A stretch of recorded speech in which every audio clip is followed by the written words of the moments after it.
Hello, hello, and welcome to another podcast episode of Overpowering Emotions, where I talk all things big emotions, anxiety, emotion regulation, resilience. I'm continuing our parent trap series because, of course, getting out of these traps can make all the difference in the world with our anxious kids. And oftentimes, there's a lot of things we don't even need to do. If we can just stop doing our traps, we're already going to be promoting our children's resilience. The biggest trap that we fall into is I see they're all the biggest traps, but there's a lot of common ones, right? The catastrophizing I talked about last week. Accommodation is another big one. This is where we do things as adults, and it doesn't even have to be adults. It could also be siblings and other children, right? We do things to avoid triggering anxiety in children, or we do things to make them feel better so they're not feeling as anxious. And it's not even just around anxiety. It could be anything where we're just trying to take away any distress, disappointment, grief, sadness, rejection. We're trying to take that away. So we're trying to minimize them feeling any of those big emotions. So it can range from speaking for a shy child. If you have a young or even an old shy child, we are speaking for them. We might be avoiding social gatherings. We might be picking them up from a sleepover. We're just preventing that child from feeling any distress. Maybe we're giving them lots of warnings about things that are coming up or fire drill at school, right? So oftentimes our accommodations, I talk about they're enabling our kids, and that's a problem. And so we will usually either participate in anxiety related behaviors like checking under the bed, checking to make sure all the doors are locked, checking, whatever it is that the children are wanting, we are doing those things with them. Or we're modifying things to make it easier, to make it less distressing. When a child struggles with anxiety, the natural parental instinct is to protect the child, shield them from distress. So protecting our children, it's ingrained in our brain. We come by it honestly. So I know it's hard to separate guilt. We're always saying, here's your baby and 5 pounds of guilt compounded annually for the rest of your life, right? But we do come by it honestly. It's ingrained in our brain. And avoiding real danger, that's important when there's real danger. But unfortunately, our kids don't face daily danger. And every day we are usually doing something to make kids feel better. It seems helpful in the moment, right? When it seems like we're reducing stress for children, even for ourselves, we're reducing stress, we're feeling better. And that's why we keep doing it, because we're reinforcing the brain. See, I do this thing, avoid, and then I feel better. And so when the brain is reinforced, we're more likely to engage in those behaviors, but it's only the short term because those accommodations actually have long-term detrimental effects. And it's just perpetuating and even worsening children's anxiety for so many reasons. A big one is that these accommodations often lead to dependency, increased dependency on those accommodations. And so when they're relying on the adult to make them feel better, to make sure they're safe, to whatever it is, we're preventing the child from learning how to cope and how to manage that anxiety independently. And when children avoid situations that trigger their anxiety because of the accommodation, they're losing really important opportunities to learn that these situations might be manageable or might even be safe.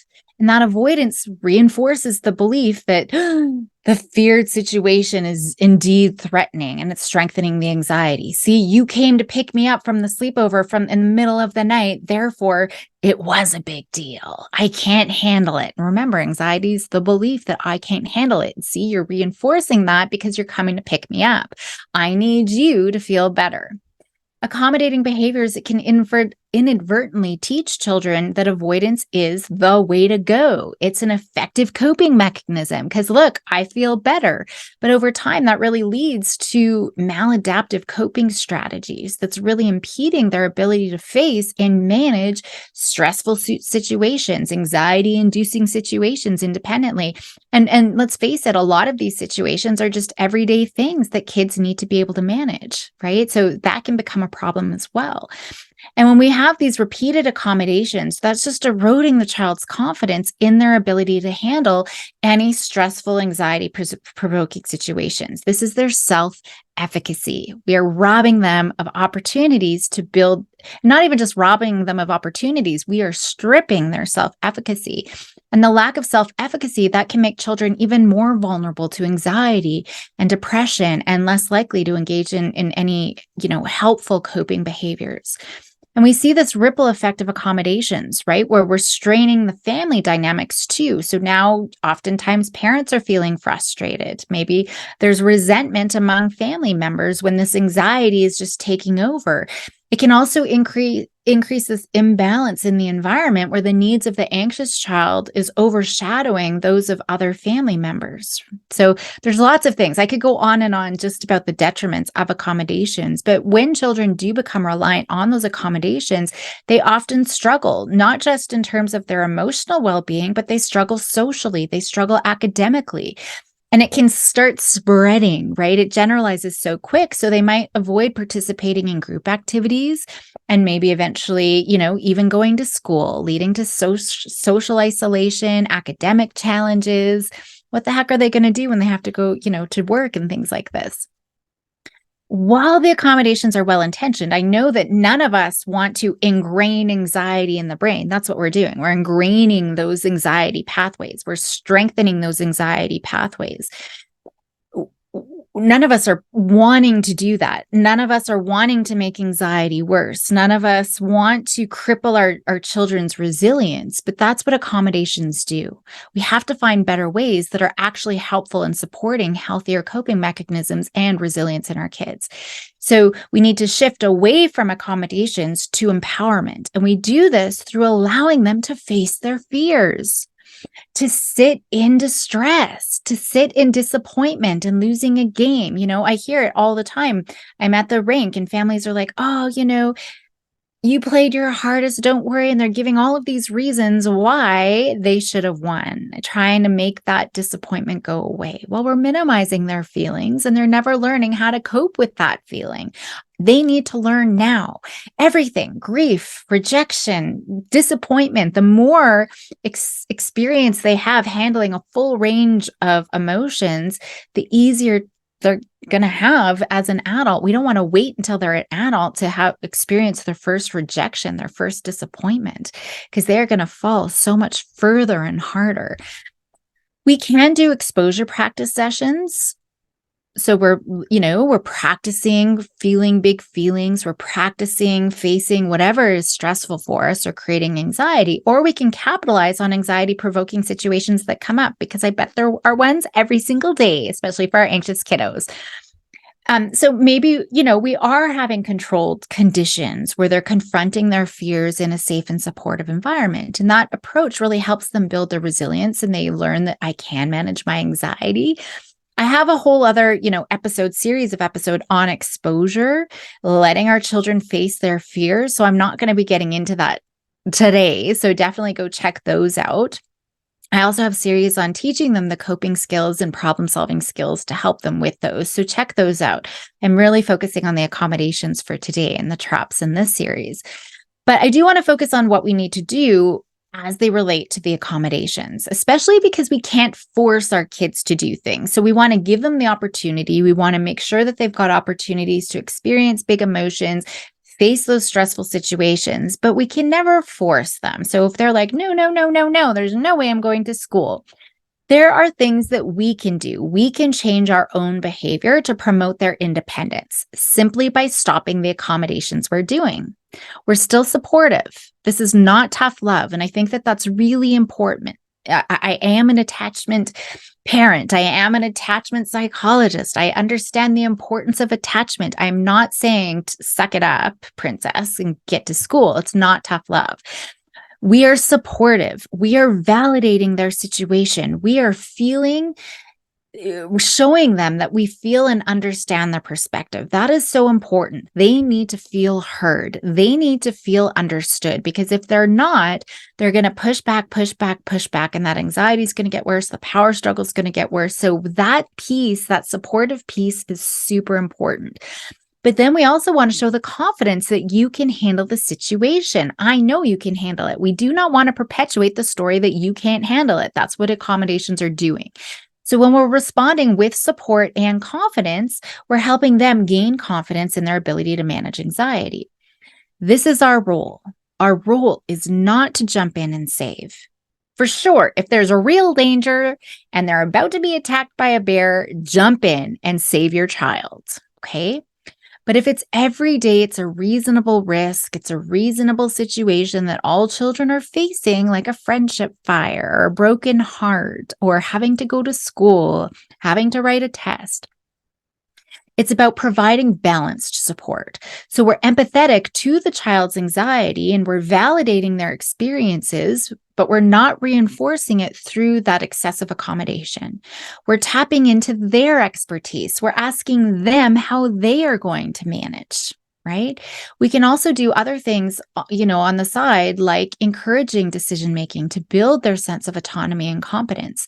Actually, recently we were just repainting the house. It was never a plan. We were never going to do it. My daughter one day said, we should really do this. And I'm like, well, pick some colors and, maybe we'll make a plan. Well, guess what? She picked some colors that I would never, ever consider painting my house.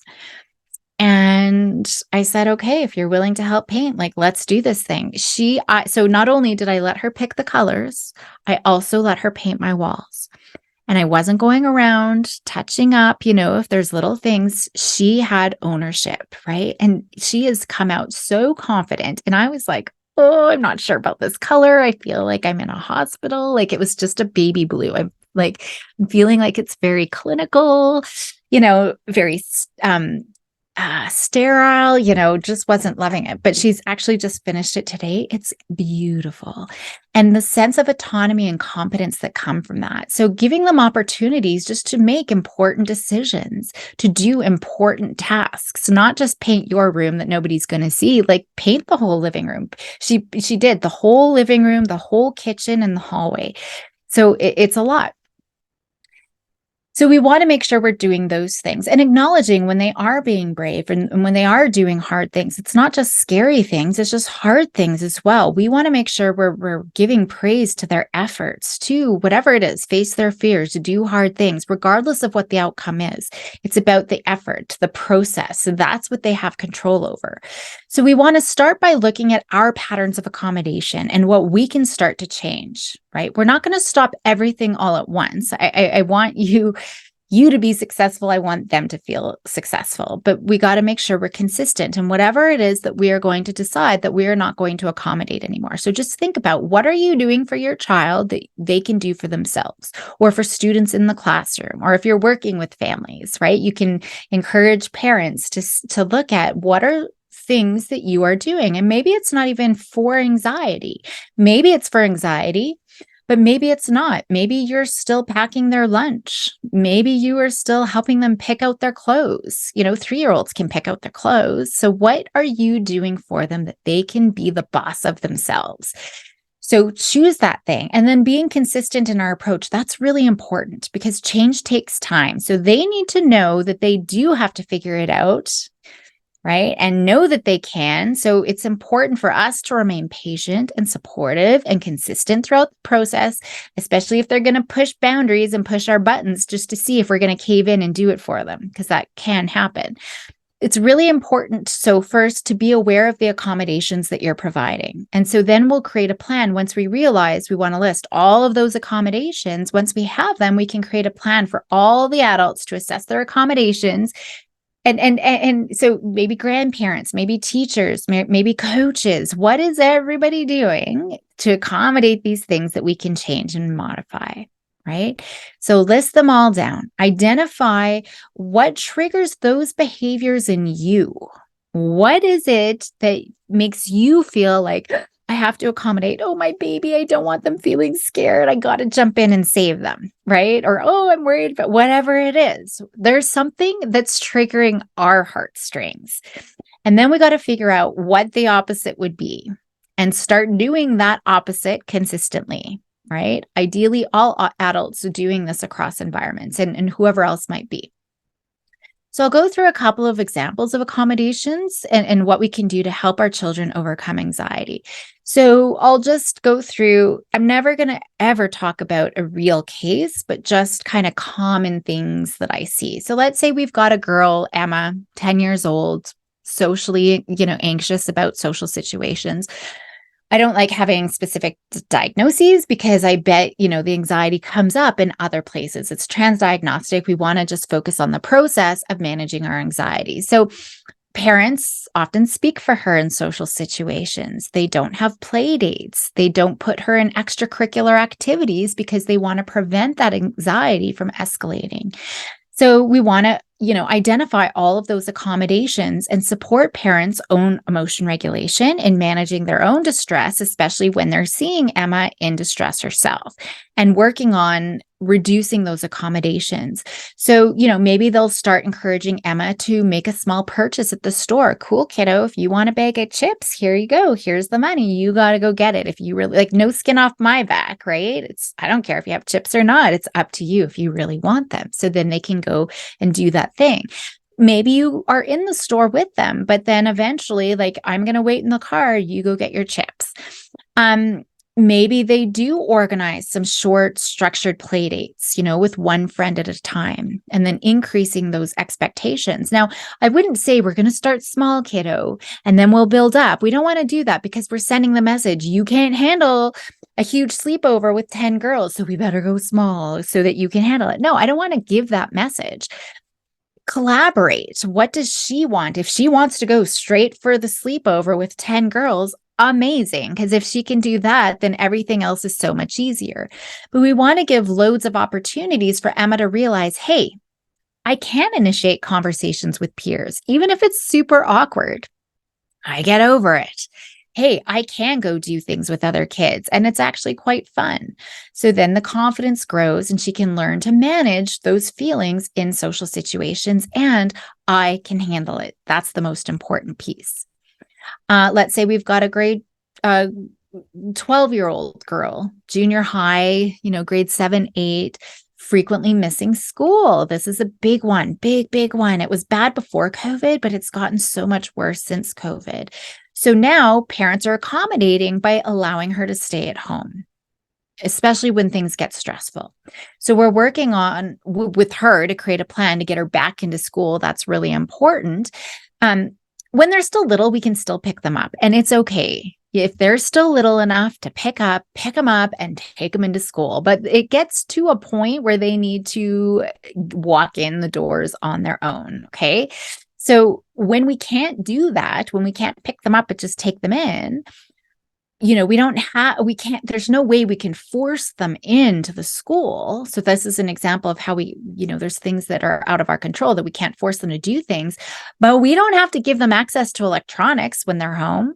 We don't have to buy them their favorite foods when they're home. Those favorite foods are for when you go to school. So cool, you can have access when you're at school. These are your school foods, right? Otherwise, we are locking them up. And guess what? You get to do chores when you're home. We're going to make home boring, boring, boring. There's still things that we can do, right, to ensure that home isn't nice and cozy and fun for them. Maybe you're a drill sergeant making it miserable that they just wish they were at school, right? So there's little things like that we could be doing. Our younger kiddos, let's say a 6-year-old boy, Jacob, has severe phobia. So let's say it's dogs. That's an easy one. So families accommodating fear by avoiding parks, walking different routes to school if they know that there's a dog, along the fence of the one way that they go to school. Maybe they never make him go to a friend's house who has dogs, and then the friend's parents are locking up the dogs if he does come over. So the opposite of avoiding dogs would be to live life, whether dogs are along the way or not, right? And even exposing him to dogs. All of those things are important. One thing that I see all the time are, things like test anxiety, right? So in the classroom, students are allowed to take tests home. Maybe they get to skip them completely, whatever it is that we're accommodating. Now, here's the thing. Accommodations are great. If you've got a kiddo with dyslexia and they need a reader or voice to text technology, those accommodations are fantastic, but we do not want to accommodate the anxiety.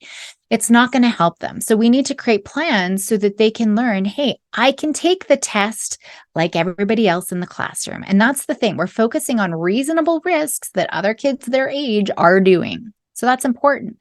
Or students who are too nervous to even participate in class. They're not putting their hand up. They're too scared to be called on. So the accommodation is the teacher, do not call on them. Do not make them read in front of class. Do not make them do, any of these things.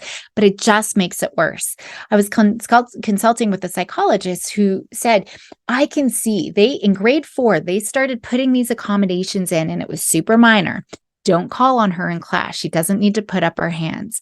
Well, fast forward to grade 12, and now she's not even coming to school. She's not writing any tests. She's not doing anything, right? So it sounds really small, and we're just being supportive. But over time, it just gets worse. Or students with separation anxiety and parents are allowed to stay in the classroom with them. It's not going to get any better with these accommodations. We actually know over long term, the anxiety gets more severe. So we need to reduce these accommodations, avoid them in the first place. But if they're already in place, we need to reduce them and help children to cope with their anxiety and manage those big feelings. Now, we definitely need to prepare for extinction bursts, which I'm actually going to talk about next week because it's just a big, overwhelming topic. So be sure to tune in next week for that when we're looking at those extinction bursts, where the behaviors and the anxiety will get worse in the short term. When we're reducing or taking away those accommodations, we got to get prepared for big behaviors, because oftentimes parents are like, it's not working, we got to stop. But we need to expect it's for sure going to get worse before it gets better. But for this week, start creating that list of all the things that all the people in this child's life is doing for the anxious child, right? Or even siblings too, and it's not even just anxiety. Any child that has trouble regulating their emotions. Maybe there's things that people are doing to avoid aggressive meltdowns, or them chucking the iPad across the room, or an emotional overwhelm. I hear parents all the time saying, I feel like I'm walking on eggshells. Right? What is it that we're doing walking on eggshells? So again, it could be other adults, but it could be other kids like siblings who are doing things just so that their sibling won't cry or freak out or whatever it is. I don't want to set you off, so I'm just going to do all of these things to make your world perfect, right? And that's going to be hard because life is always going to be throwing us curveballs. So we want to note these, list them all. Identify what the opposite would be. What do we need to stop doing, reduce doing, so we're not doing anxiety with the kiddos? And then next week, like I said, I'll go into the extinction bursts and how to manage those, because that is a critical piece for our success.